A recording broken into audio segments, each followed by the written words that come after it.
Good afternoon, everyone, and thank you for joining me for today's webinar. So, the topic of discussion today will be on identifying your profitable niche and, of course, profiting from it.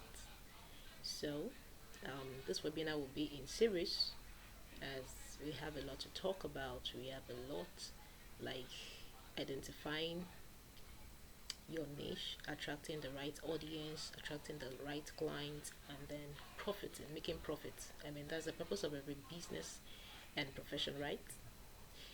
So, um, what does it, what does niche mean? So, niche just simply means a comfortable or suitable position in life or career. It's just like the river is comfortable for the fish to swim, and then the sky is comfortable for the bird to fly. So that is their environment, that is their community.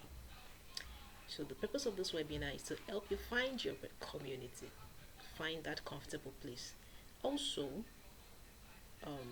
niche could also mean an area of specialization. So I'm here to help you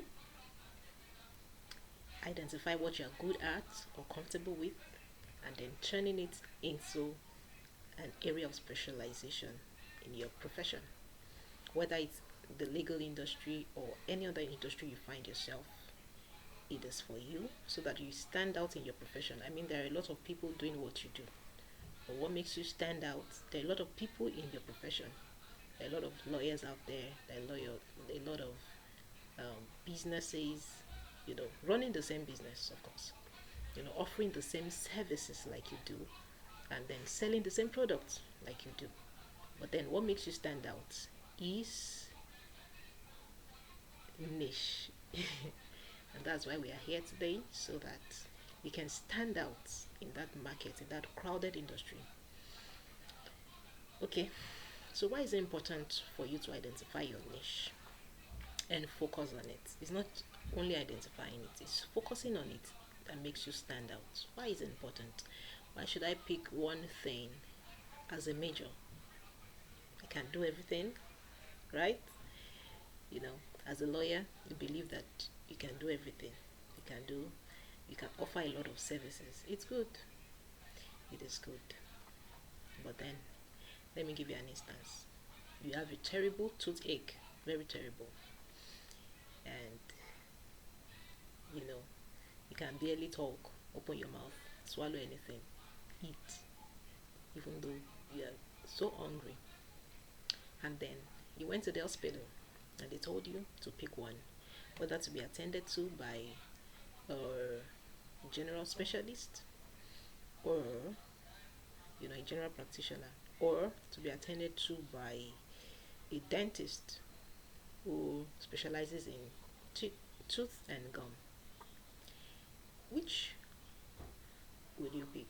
I mean, you were given two options, not like they just told you that a doctor would attend to you. You were given two options to choose. Who are you going to choose? Is it the general practitioner or the dentist, whose you know major area of specialization, whose area of specialization is the teeth and the gum? Your guess is as good as mine. So that is how it is in the real world. That is how it is. As a lawyer, or whatever service you're providing, whatever product you're selling, you have to niche down. We know that you can do a lot. We know you can do a lot. And it doesn't mean that even when people bring, um, you know, some gigs to you, whether they bring some brief to you, it doesn't mean that you can't take it. It just means that what do you want people to know you for? So even if what they are bringing is outside your area of specialization, that does not mean your firm cannot take it. That does not mean you cannot take it. Of course, you can get other people to work together with, but then you should be known for something. The society should know you for something. That is the only way you can attract your tribe, because you can't catch everybody. You do corporate, you do sport law, you do tech law, you do this, you do that, you do trial, you do all that, you do everything together. Jack of all trade, they say, is a master of none. But if you say this is what I major in, people will take you seriously. Okay, so let's continue.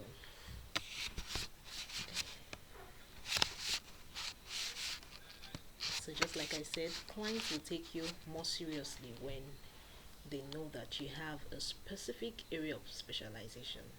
It makes you look more serious before clients, and it also demonstrates experience. It demonstrates experience. If you are talking about a particular area every time, a particular a particular.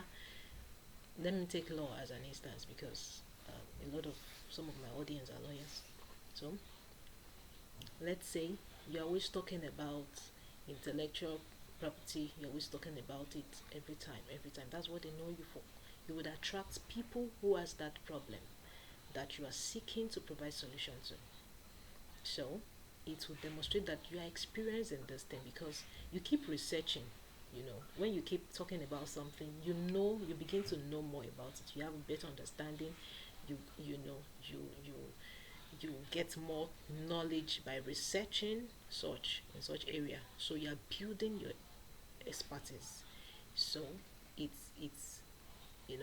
portrays you as a thought leader in that field. It portrays you as a go-to person when anybody has such um, problem and they are seeking for solution. It comes You come handy in their mind, and this would also help your visibility, to increase your visibility. Then it makes you focus on an area and develop capacity and skills in that area. I've said it that when you major in one thing, you want to know a lot about that. You want to know everything around that industry. I mean, around that niche, around that niche, and then by this you are expanding your capacity, you are developing your skill in that particular area. Also, it also reduces the cost and effort of marketing. Imagine telling people that I offer this service, I offer another service, I offer this service, I offer another service, or I sell hair today. Maybe as a business person, now I'm speaking to business owners. I sell hair today, I sell perfume oil tomorrow, I sell shoes today, another day I'm selling deodorant, another day, okay, let's even leave fashion items because you can still classify those into one. Another day you're selling furniture, another day you are selling laptop, electronics, and all that. You get people confused. So, and then you spend a lot on marketing. You spend so much on marketing this, marketing that, marketing that. But if it's just one thing that you are known for, you target that audience. You target that audience who need your services, and you will focus your time and resources in attracting that set of um, you know of audience amongst the crowd. Also, it helps you to differentiate yourself from every lawyer out there who is providing general services. Now that is for lawyers. For non-lawyers, it helps you to differentiate yourself from other people providing, just selling everything, selling household items, selling fashion items. But if you say I'm selling hair, they will know you. You can say um, Zion hair. They just know you have built a brand like that. People know you as that. So it helps to differentiate you from other people, doing general things. And then it helps you to stand out from your industry and attract the right clients who need your services. Another thing is that focusing on the smaller target audience helps you fish out a specific set of clients who need your services. It's like putting a bait in the river. Putting a bait in the river. You know that one fish, one fish, you'll get one fish. Instead of targeting the whole river. You decide to target a small part that likes. Okay, let's take for instance, still talking about the river. You know that you want to attract tilapia. You want to catch tilapia. That's what you are hunting for. And then you know that tilapia, their favorite food is um, maybe gizzard, chicken gizzard, for instance. And then no other fish has interest in gizzard because it's not their favorite food. And then you have studied your audience, which is tilapia fish. You have studied your audience that, oh, my audience loves this. So you're going to focus on that. Your time and energy, you focus on that specific client, which is tilapia fish. And then you do what they want. Go to where they are, give them that, put that gizzard, chicken gizzard. They would only that chicken gizzard would only attract tilapia. So by focusing on your area of specialization, you are attracting your right kind of audience, which is very good. You'll be able to establish your customer base, which are loyal to you. You build trust and a lasting loyal client relationship. So let's go ahead. How can I identify my niche that suits my life purpose? You know, it's not enough to just work, like work, work, work. It's not enough. It is better. Work will not be so exhausting and overwhelming if you are actually doing what you love, what you are comfortable with, what you're comfortable with. Sometimes it's good, you hear those motivational speakers saying step out of your comfort zone. But then the thing is, don't overstretch it. You could step out of your comfort zone by enlarging your capacity in your area of specialization, but don't totally throw away your essence because you are stepping out of your comfort zone. No, that is not what they mean by stepping out of your comfort zone. It's like telling a fish, you can do it, leave the river, step out of your comfort zone. That is not what the motivational speakers mean. So please don't misquote, misunderstand them. What they mean is enlarging your capacity. Okay, you are offering this service, learn more, gain more insights, gain more knowledge, go for more professional trainings, go for attend webinars like this where you'll be trained, where you know more, enlarge your capacity so that stretch. That is stepping out of your comfort zone, because staying in your comfort zone will be like just being comfortable with the status quo. So how can you identify your niche that suits your life purpose? Number one, you have to discover who you are. Who are you, if I may ask? If somebody comes in contact with you today and says, who are you? What are you going to say? Have you ever taken time to actually sit down and ask yourself, who am I? What am I good at? What are my weaknesses? What can I do without supervision?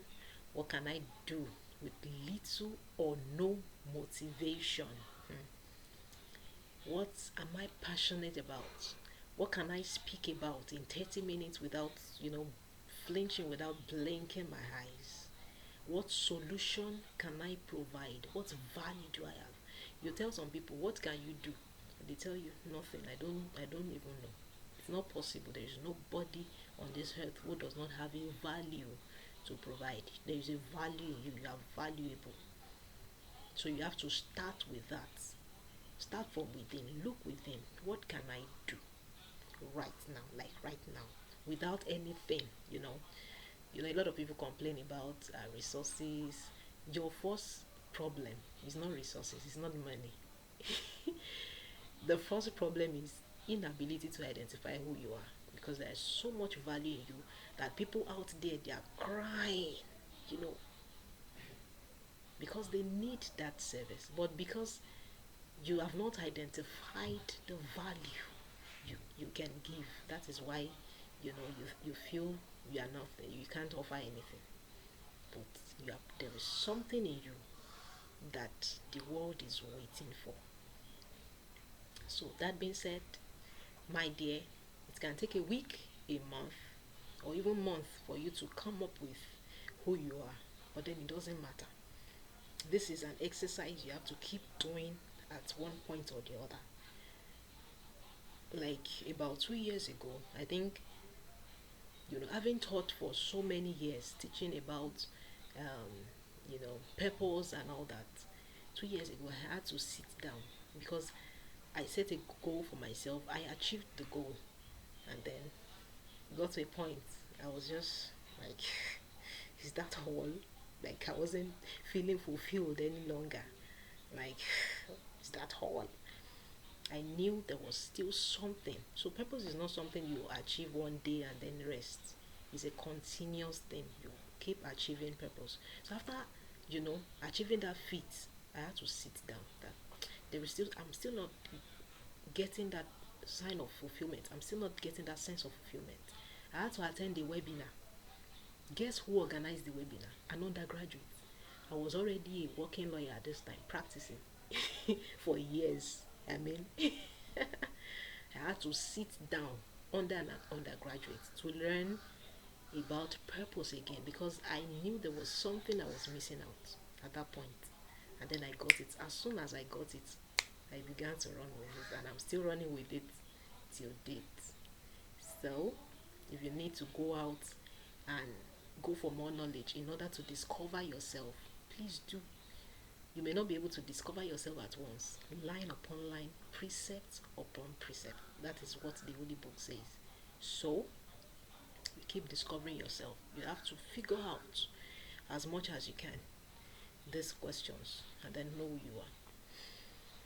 So, I suggest that before our next webinar, you must have taken time out. Have a personal retreat with yourself. Ask yourself questions and discover yourself first. And, well, you may be wondering, how do I identify who I am? How can I discover myself? Well, you have to identify your core values. What are those things that you hold in high esteem? Is it integrity? Is it truth? Is it, there are some things that are just, important to you. What are your core values? You have to pay attention to your environment so in identifying yourself. Why pay attention to your environment? I've spoken about looking inward the other time. Also look at your experiences over time. Who are the kind of people that you get attracted to? Who are the kind of people coming around you? You have to watch it. That is one way you can identify yourself, because they say birds of a feather like flock together, right? Yes. So who are the people that surround you? Who are the people you are attracted to? So probably most times you will attract your kind. So that's how you can know yourself. Also, your talent. Neil deGrasse Tyson says, I think the greatest of people in society carved niches that represented the unique expression of their combinations of talent. And if everyone had the luxury of expressing the unique combination of talent in this world, our society will be transformed overnight. Did you get that?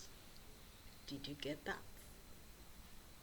So, the people that you look up to, that, oh, this person is a great person, this person shook the world in his own time, this person is shaking the world in the medical space, this person is shaking the world in business space, it's because they identify their niche. They are not doing everything.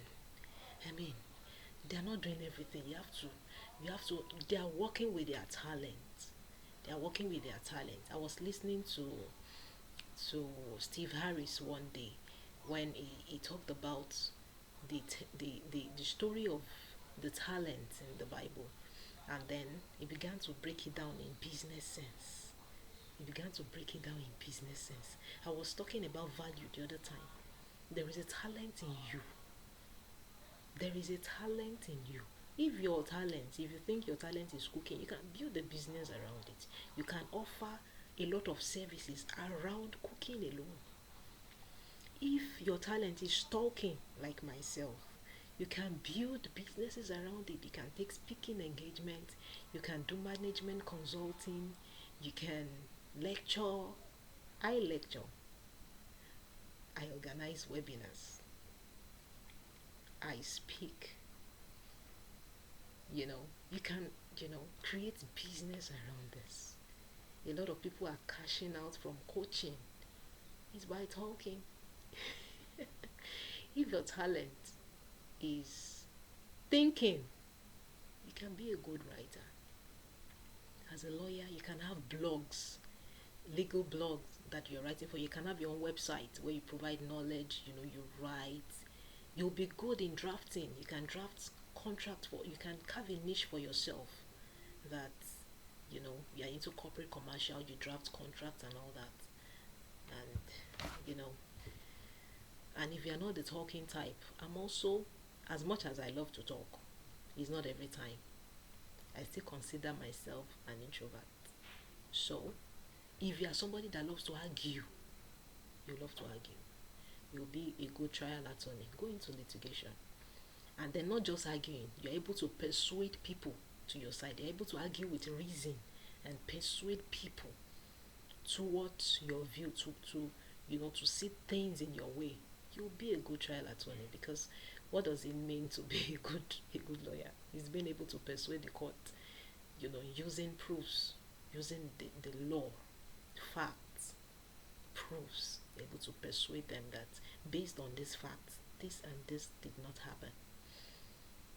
Well, so in identifying your niche, your talent is very important. Okay, so according to Neil deGrasse Tyson, the quotes I read earlier, when you're picking a niche, pick one that helps you display and express a combination of your talents. You know, it can bring all your talents together. It helps you to display a combination of your talents. I was talking the other time that I love to speak.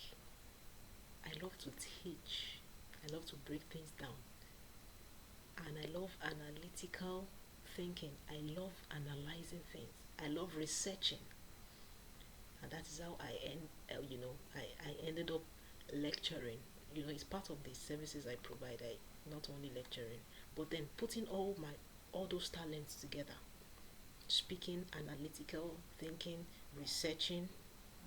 You're able to come up with the presentation, and then you teach. You break it down in simple terms. You teach, and then people understand. That is a combination of talent. That may not apply to you, but then when you bring your talents together, you can form a niche. Okay, let's continue. So if you're able to find faults as well as develop a solution in a particular area, that may also likely be your niche. So another way you can identify your niche, identify who you are, is what are those things that you find fault in. Some people is the political space that is their issue. If they find anything that is not, going on well, they cite it. They're always citing a problem somewhere. No, this thing is not supposed to be. This is how it's supposed to be. You can create a niche from that. That could be democratic advocacy. That's just on a lighter note. So if you're able to develop a solution that to a problem you can easily spot, then that could be your niche. I know a lady, and okay, a guy, because these two, I was talking about a lady earlier, then I remembered this guy. Both of them are into organization. They have this skill of organization. And the guy, when he was sharing his experience, he said that he can't be in a place and he won't, spot disorganization, and he will quickly stand up and organize the whole thing. Today, what is he doing? He has built a business around that. After you have held your events, after all these big brands have held their event. His company comes in, clears the place, you know, we all, after everybody had gone, they clear the place and the whole place is, and he's working with big brands. I tell you, big brands. So he has carved a niche for himself and he's cashing out from such. So do you always see a need in an area of law practice? When I started the female um, influential women in law community for female lawyers, I saw a gap. I saw that from my own experience, I had a lot of struggles, coming back into practice after marriage, childbirth, and that maternity period. Coming back into practice was some was a challenge that I was able to surmount, and I saw that a lot of ladies too, female lawyers, they struggle with this. And then I saw that we were not taught a lot of things in law school. We were taught only the academics. We were not taught you know, how to bring business out of the legal profession. How to make it a business. We were not taught, how to make money during maternity leave. Does it mean that while on maternity leave, or if you had to attend to your take care of your child, or if you don't have a physical space, does it mean that you can work, you can eat, you can make money? If you don't have enough resources, or you say you want to reduce your resources, we have a lot of lawyers now doing the digital law practice. Some of them, even though they work from their office, they still have that online presence, because that is how you can not everybody will know your physical address, and you may not even serve I was in an environment where our office was before, and I later found out that the people in that environment they're not my ideal clients. I mean, they were not my ideal clients. I just said, I can't serve those people. Does it mean I have to shut down? No. I have to devise a means. How do I attract my kind, even from this office? So we had to use technology. We had to leverage on technology to attract our ideal clients. Now, you can be anywhere, and you have clients abroad.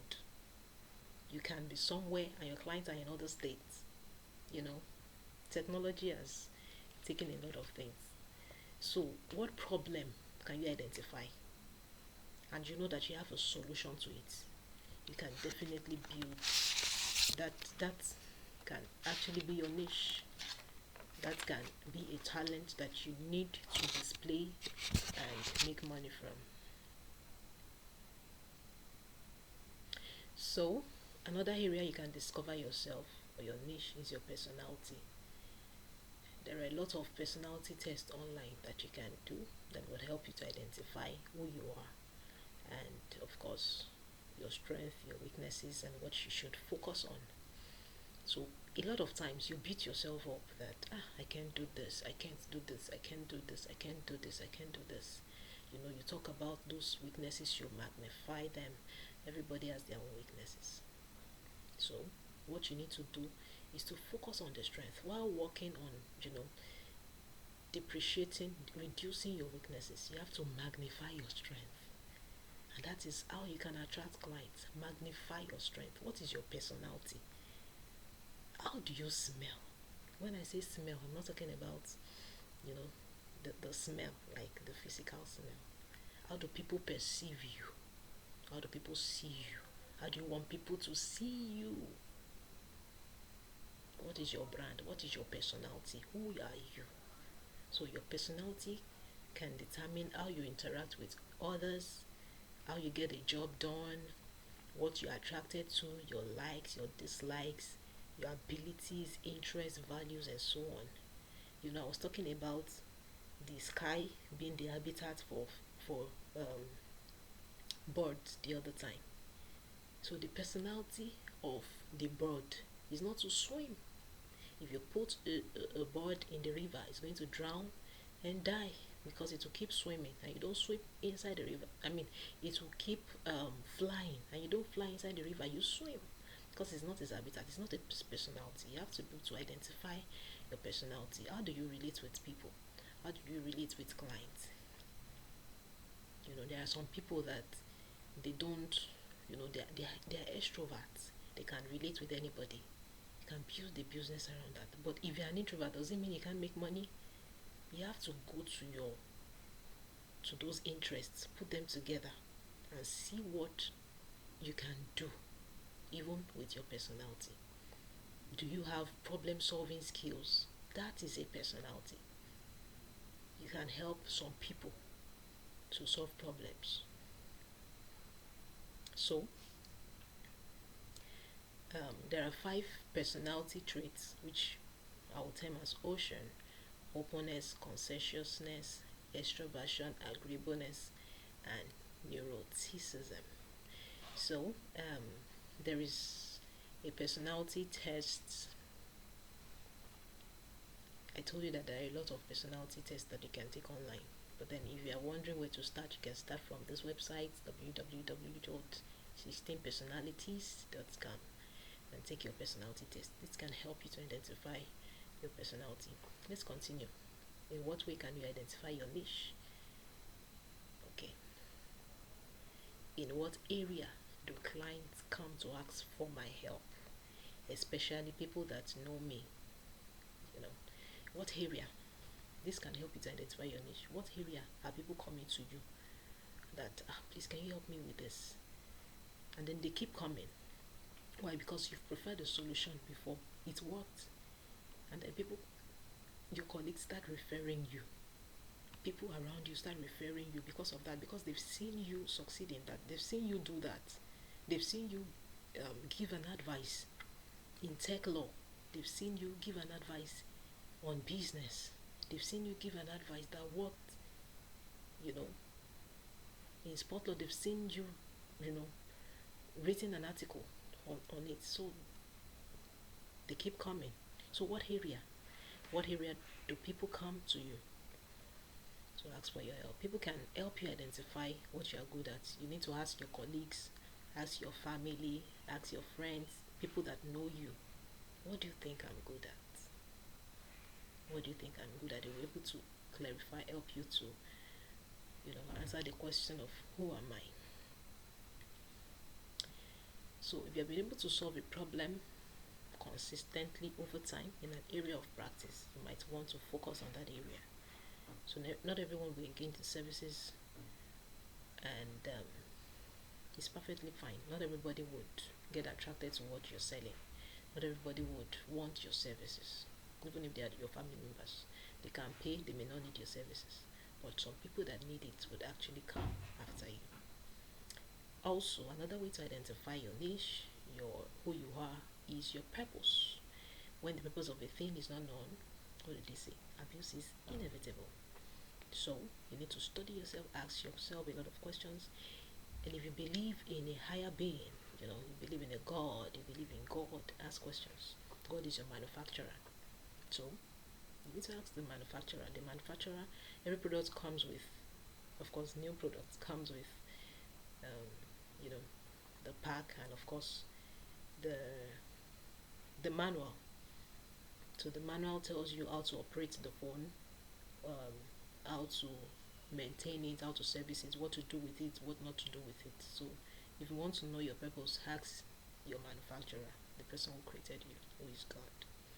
So take time and work on that. So once you know this, once you know this, you've hit a jackpot.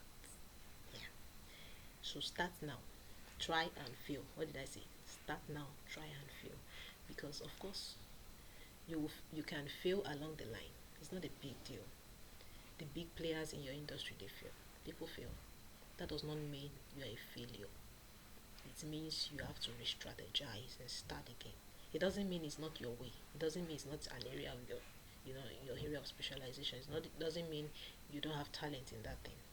But then, you know, by consistent practice, you begin to master the art. So,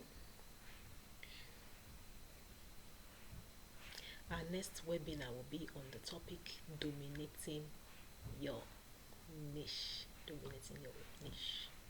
So, how do we've been able to talk about how we can identify our niche today. How do I dominate and profit from it? How do I dominate and profit from it? So I'll leave you with a quote by Carol G. It says, "There's no path to success. Everyone construct their own path. The important thing is to follow your heart." Follow your heart.